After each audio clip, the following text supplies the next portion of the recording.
this is the first time I've done this, so thank you all for helping me like pop my cherry, my comedy cherry. Hey! I haven't actually prepared anything because I've been too busy just wanking my life away on Facebook. You know, it's just I was sat down, I was going to write some stuff, and then I just thought I'd like sit on Facebook for a few hours and wait for somebody to email me and make me feel popular. You know, just like, oh God, I want to feel part of something. You know, I feel all on my own. Oh, I'm going to go on Facebook and see if someone has commented on my status. It's going to make me feel good. Anyhow, I noticed I'd actually spilt a bit of beer on myself, like it fallen right on my groin. It's just typical, isn't it? Your first show, and you spill beer. It's dried up now, but anyway. Yeah, whatever. So anyway, I've been doing some travelling recently. And one of the things I wanted to talk to you about, I love travelling because I love meeting different people and, you know, absorbing different cultures. But I was in the States recently, and I have to say I met some frightening people. I mean, like I was in the deep south in Mississippi, and the people down there are so frighteningly backward. I mean, these people are dangerously thick. I was in this bar because I like to, like, you know, go to a bar and, you know, just get to, you know, talking to the locals. And this guy comes up to me all pissed, starts regurgitating his life story to me. He comes up to me and he goes like, I remember when I met my wife, Marlene. I just knew I had to approach her. I've forgotten my lines. Oh yeah. Yeah. Well, I have actually forgotten them, not completely blank.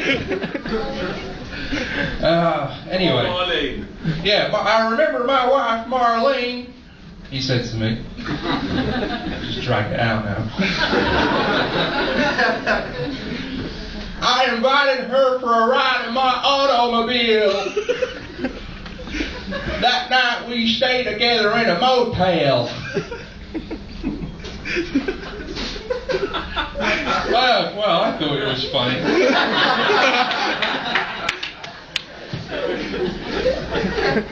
He said to me, when I was about 15 years old, there had been a visit from a policeman. Apparently there had been some kind of disagreement over my uncle's relationship with my little sister Alice.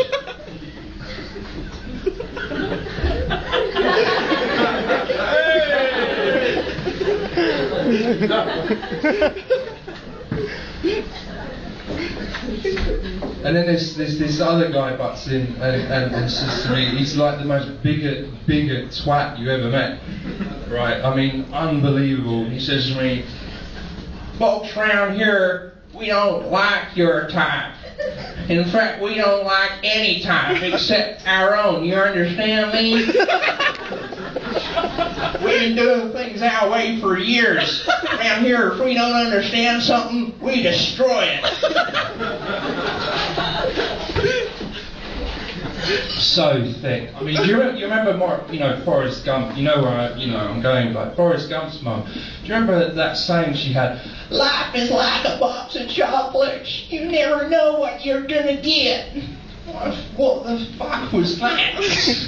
Well, of course you know what you're gonna get. You get a card. It tells you. Like Ferrero Rocher. We all know what we're gonna get there, don't we? You know what I mean? It's obvious. No wonder your son grew up a retard, Mrs. Gump. Feeding with shitty lines like that. Well, I'll be damned. But you know, these people are so thick. And on the flip side though, do you find you get these people who are just so intelligent, like it's almost laughable. I was watching this documentary the other night about this, it was like about the planets and astronomy, and there was a guy there that they spoke about that just took it upon himself to weigh the universe. I mean, does anyone know in here know how you weigh the universe? No. I mean, at what point does that happen? At what point do you think, I know what I'm going to do with my life? No, I'm not going to be in a band. I'm not going to become a DJ. I'm going to wait. My grandfather, he was a fantastic man. He passed away a couple of years ago. Fantastic man. And you know, as it is, as a relative passes away, you have the unfortunate task of going through their stuff and, you know, clearing some stuff out. And I was in the garage, going through his stuff, and I found a pair of Y-fronts in his toolbox, caked in oil. My grandfather had been using a pair of his pants as a rag for his car. But they're just wonderful people, grandparents. You know, things were different back then, weren't they? I mean, I remember talking to him, and, you know, his idea of a crazy night out, he'd be going, yes, I remember when I was in the army. Me and Higgins, we once stayed up till 3 in the evening, 3 o'clock in the morning, drinking ale. I'm like, is that it? Goes, Grandad, last weekend, me and my mates, we stayed up for 6 days on ketamine and cocaine. Thank you very much. Good night. Yeah! Yeah!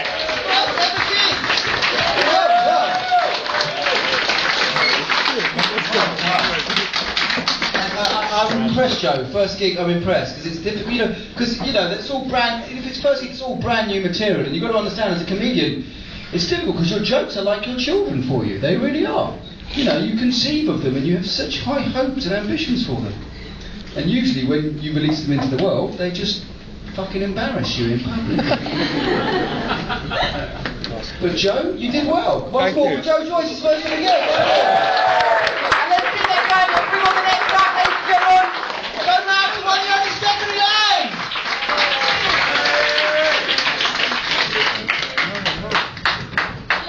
Hello. You all right? Yeah! Good. I want to start by telling you about a nightmare I had the other day. Basically, I woke up like screaming and terrified with my legs in the air, and falling on top of me really slowly was an enormous vase, and I just thought,